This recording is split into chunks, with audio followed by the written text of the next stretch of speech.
Pune Nashik railway प्रकल्पाचा मूळ मार्ग बदलण्याच्या निर्णयावरून माजी खासदार शिवाजीराव आढळराव पाटील यांनी पत्रकार परिषदेतून खासदार अमोल कोल्हेंवर खापर फोडलं आहे.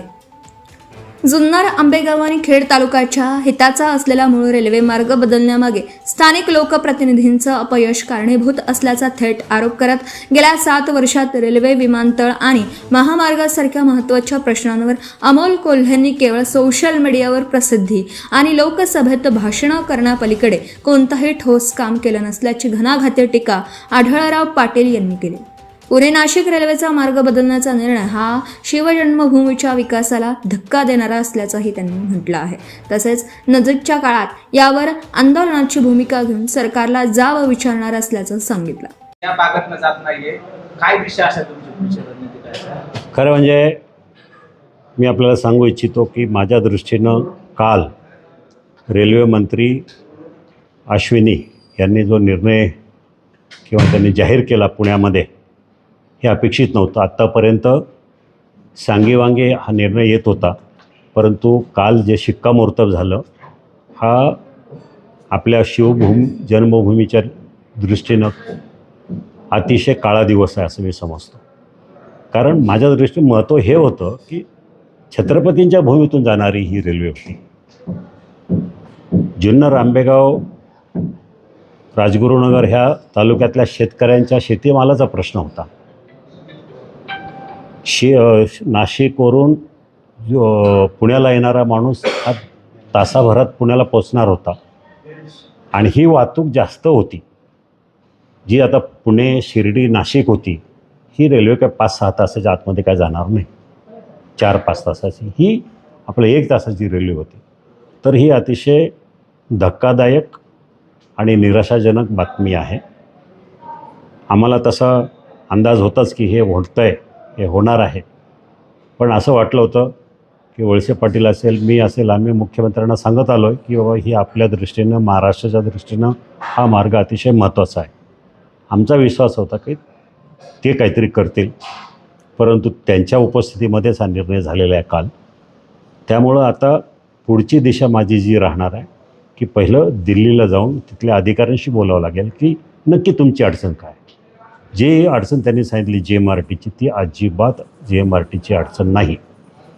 JMRT प्रकल्प तुम्ही 5 किलोमीटर लाईन इकडं तिकडं जर फिरवली तरी JMRTची काही अडचण नाही. याच्यामध्ये स्पष्ट हे आपल्याकडे ठेवा, याच्यामध्ये स्पष्ट लिहिलं आहे की 5 किलोमीटरपर्यंत काही हे नाही. 5 किलोमीटरच्या नंतर तुम्ही कुठेही करा रेल्वे, ते अलाउड आहे JMRTला. हा सगळा मोठा रिपोर्ट आहे, सायन्स रिपोर्ट आहे. तर हे सगळं होत असताना एक तर दिल्लीला जाऊन बघावं की नक्की काय. काही लोक म्हणाले की बाबा शिर्डीच्या काही लोकांचा आग्रह आहे की तिकडनं व्हावी. हे त्याच्यावर मी बोलणं उचित नाही जोपर्यंत माहिती काढत नाही.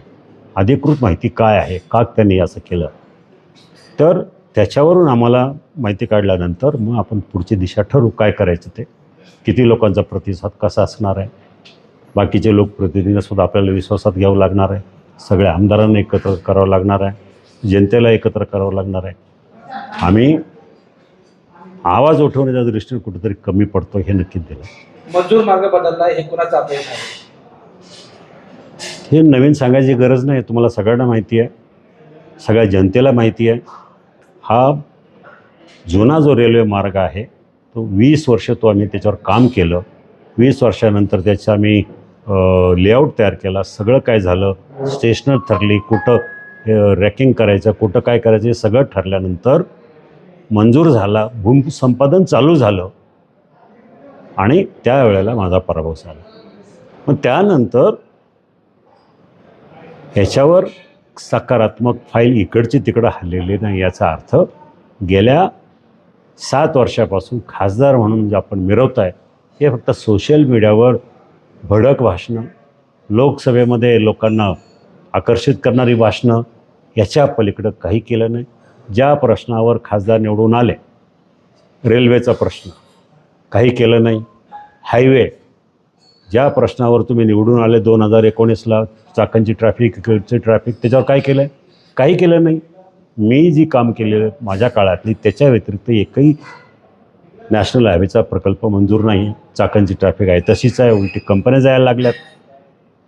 म्हणजे तुम्ही रेल्वेसाठी काही केलं नाही, विमानतळासाठी काही केलं नाही. विमानतळाच्यासाठी सुद्धा इतक्या मोठ्या मोठ्या स्टोऱ्या सांगितल्या त्यांच्या प्रचार काळामध्ये.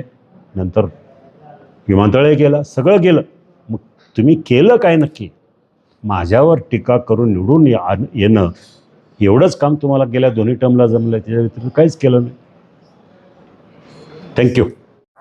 ज्या पद्धतीनं तालुक्याचे सभापती होते खेड तालुक्याचे, त्यांच्यावर जो अन्याय झाला होता तत्कालीन आमदारांच्या कडून, आणि उद्धव ठाकरे त्यांच्याकडे अनेक वेळा जाऊनसुद्धा त्यांनी कुठल्याही प्रकारे त्यांना न्याय द्यायचा प्रयत्न केला नाही. 6 महिने विनाकारण शिवसेनेचा पदाधिकारी, शिवसेनेचा सभापती जेलमध्ये आहे. त्यांची बायको इथं माझ्या टेबलवर येऊन बांगड्या फोडल्या होत्या की काय करू तुमच्या शिवसेनेचं. आता ह्या भावना मला होत्या. मी सगळ्यांना सांगण्याचा प्रयत्न केला की तुम्ही घ्या, काहीतरी चुकीचं घडतं आहे, शिवसैनिकांना हे करायला कोण नाही आहे. त्यावेळेला फारसं कोणी लक्ष दिलं नाही, उभाटानं तर अजिबातच दिलं नाही. त्याच्यानंतर 22 जून झालं, ज्या वेळेला सगळे सुरत आणि तिकडं गेले, त्यावेळेला गावोगावी मोठे दौरे आयोजित केले, सभा आयोजित केल्या की निषेध मोर्चा. त्यावेळेला मी बोललो. त्यावेळेला रवींद्र मिकलेकर होते, सचिन अहिर होते, बाकी सगळी मंडळी होती. त्यावेळेला सगळे लोक ह्याव करू त्याव करू म्हटलं. सगळं ठीक आहे हो, पण मला एक सांगा, तुम्ही आता ह्या सगळ्या गोष्टीसाठी मला काय उद्धवजींचं मुख्यमंत्रीपद गेलं म्हणून आनंद आहे असं नाही आहे. मला पण वाईट वाटतं आहे. आपण सगळेजण त्यांच्या पाठीशी उभं राहू. पण हीच भावना ज्या वेळेला सभापती आपला 6 महिने जेलमध्ये होता, त्यावेळेला तुम्ही कुठं होते? मी आव्हान करूनसुद्धा कोणी आलं नाही.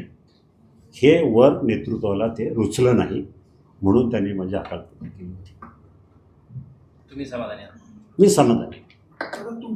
इलेक्शनच्या अगोदर, लोकसभेच्या अगोदर शिवाजी आढळराव सुद्धा एकनाथ शिंदेच्या शिवसेनेच्या संपर्कात आहेत. जुन्नरचे आमदार शरद सोनवणे तुम्हाला विरोध करतात. शरद सोनवणे काय पंतप्रधान नाही आहेत मला विरोध करायला.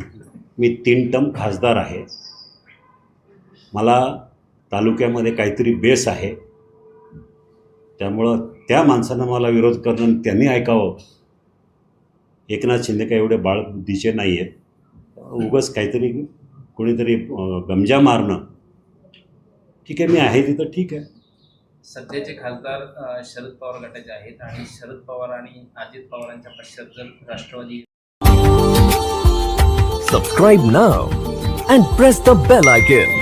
Never miss an update.